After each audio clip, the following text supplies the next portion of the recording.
Hello my tax base! Welcome to our channel. Today we will be discussing the updates from various laws in the previous week. Before going into the channel, do like, share, subscribe and click on the bell icon to get yourselves updated. So let's get started. In today's video, we will be discussing the updates from Income Tax, GST and Companies Act. Let's start with the king of direct taxes, that is income tax. Rule 29BA, payments to non-residents with effect from 1st April 2021. Whenever a person is making a payment to a non-resident, he is required to deduct tax under section 195. But if the entire sum given to the non-resident is not chargeable to tax, then the person making a payment can make an application in Form 15E to the assessing officer for determination of the appropriate portion of sum chargeable in the case of non-resident. The assessing officer shall examine the facts of the case with the Income Tax Act and DTAA and give a certificate. The certificate shall be valid for the specified period. The person making payment can make a fresh application if the certificate is expiring or within 3 months before expiry. Next, a clarification is given with respect to Section 115 AD of the Income Tax Act.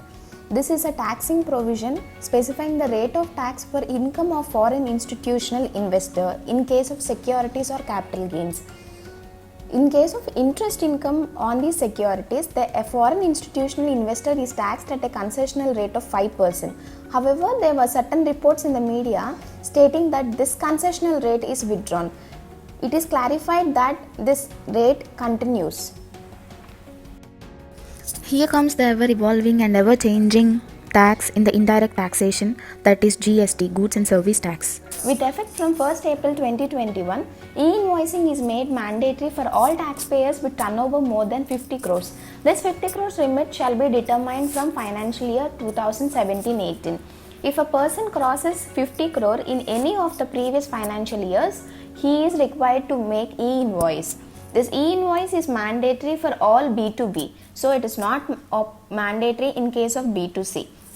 The e-invoicing has a separate designated portal which is very similar to your e-way bill portal, and you have to register in this portal. If at all you have your e-way bill logins, you need not again register. You can use your e-way bill logins in the e-invoice portal.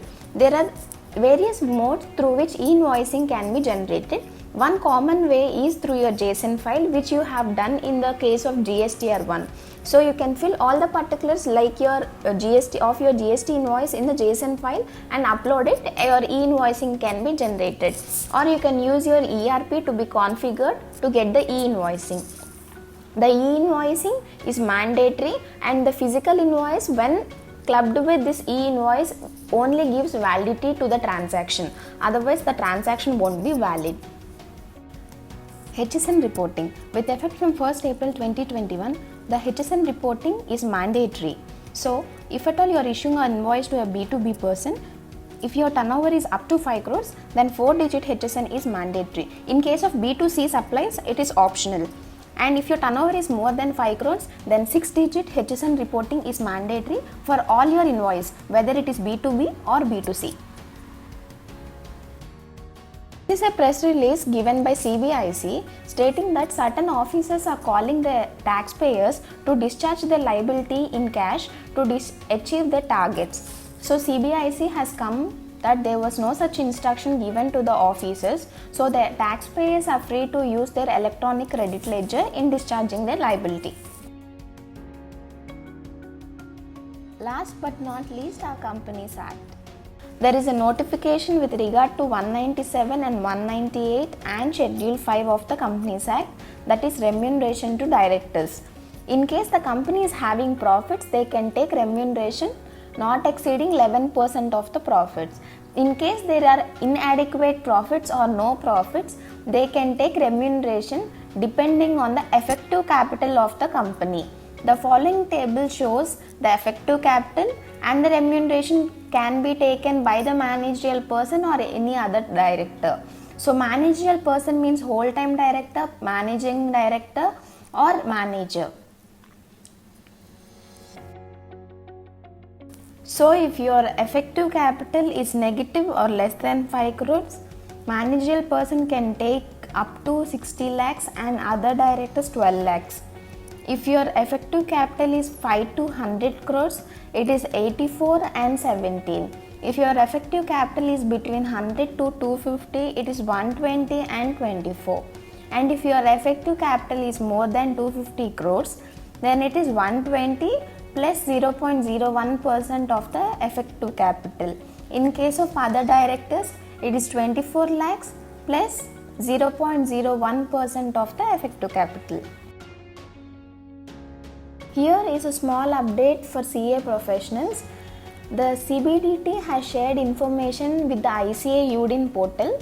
So if at all you generated any certificates or given any reports in the income tax portal without any UDINs, when you log into your UDIN portal, you will have a pop-up stating that for the following records you have not generated the UDIN. So please take care to generate your UDINs before 31st March 2021 for the previous period. This is for today, so don't forget to like, share and subscribe to our channel.